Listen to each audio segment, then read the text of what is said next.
So email has some security and privacy. We've said it.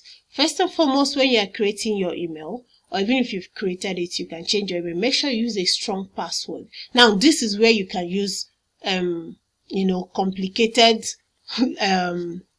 characters that is difficult for anybody to remember, but you will remember. You can use your hash if it's allowed. You want to use a mix of symbols, letters, and numbers. And password in most cases are case sensitive. So you also want to use uppercase and lowercase. So when you are creating a password, don't make it easy for people to guess it. Remember also to change your password regularly. You might have noticed if you change your password, it's going to sign you out from any other device. And that also protects you, because if there is someone that has access to your email that you have no idea of, if you change your password, it signs that person out. And of course, two-factor authentication, if it's possible, you want to activate this. Of course, always pay attention to phishing awareness and malicious attachment. All those emails or messages that is requiring sensitive information like your password, your details, your financial details, please verify the email address. Most times, I'm sure your bank won't even ask you that, or anybody that needs to ask you that won't reach you out like that. Also, when you get an email with attachments you're not sure of, do not download anything you do not trust, the sender or the source, or even the attachment itself. You want to regularly update your software and constantly review your privacy setting. We already talked about that. Always review your privacy setting to see what privacy preferences and security features is being offered. Which ones do you need? Which ones don't you need? And customize your settings to suit you. If possible, read the privacy policy. Ensure anytime you are accessing the internet, not just your email, use a secure connection. When you are using public Wi-Fi, be careful. You want to, if you don't trust it, that's not the time to access any sensitive email. That's not the time to go to your websites that you need to put in your banking details, okay? And regularly audit the security of your phone, your email accounts, your login activity, and monitor any suspicious activity and unauthorized access. That you can actually find out the location your email was accessed last. Imagine you are in Nigeria and somebody's accessing your email somewhere in Russia. Isn't that funny? Okay, so what are some of the advanced email features?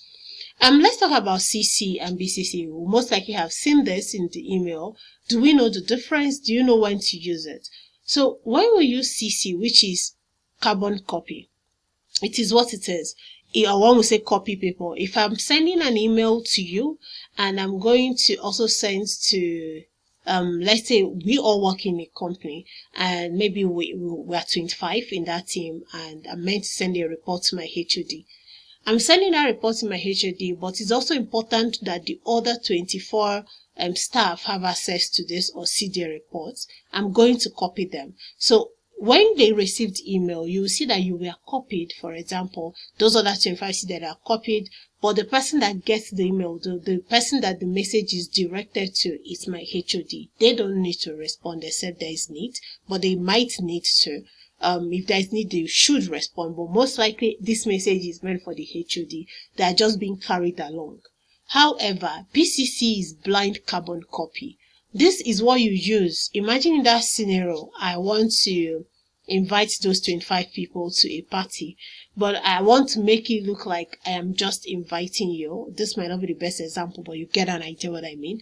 So I do not want to make it look like I didn't take some time to send invite to each and every one of them.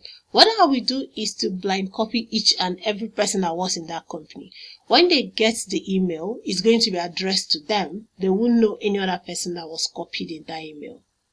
Does that make sense? That is the difference between when you want to use CC or BCC. Also, the other features like email scheduling. So now you know maybe you need to send an email tomorrow. You are busy. You are not sure if you can remember. You could write that email today and schedule it to send tomorrow by 8 a.m. for example. Also, the auto replies that we've mentioned this, that is now you can set up in place. This is most times individuals don't use this as but as someone working in an organization or institution that handle large amount of emails, this can be set up. Okay, so let's continue. What other add-ons that you can get from your email? Email, we've said you can integrate it with other productivity suites that you use, like if it's Google or Microsoft, like your calendars, your documents or task. Also, it's easily integrated with other task management website or apps or devices. Common ones is Trello and Asana. You can access this online. As time goes on, you get used to this. If you're a product manager or project manager, even just a tech professional, you get used to using this. It can be easily integrated with the CRM, which is simply customer relation management. Also, you can add on email analytics. If you are a digital marketer, for example, this becomes important to you because you want to know how many people received your email, how many people are opening it, and how is this email working? How is it doing what you want to? Is it reaching the people you want it to reach? Also, you have email templates here. You can create and use email templates for common responses and messages to save your time, and of course to ensure consistency in communication. Most big organizations will use this. If you've thought about why, is it like you send message to your bank, and even though it's not the same person, it's like you get the same kind of response. This is where email template come to play. So what are the practical applications and tools, when it comes to your email? The most common application we're going to talk of is when you can easily integrate your email with other services. Social media, way most of us have our email address integrated with our social media. It helps us to find our friends, and also to find our contact that is linked in our email address. Also is linked to our online banking and shopping.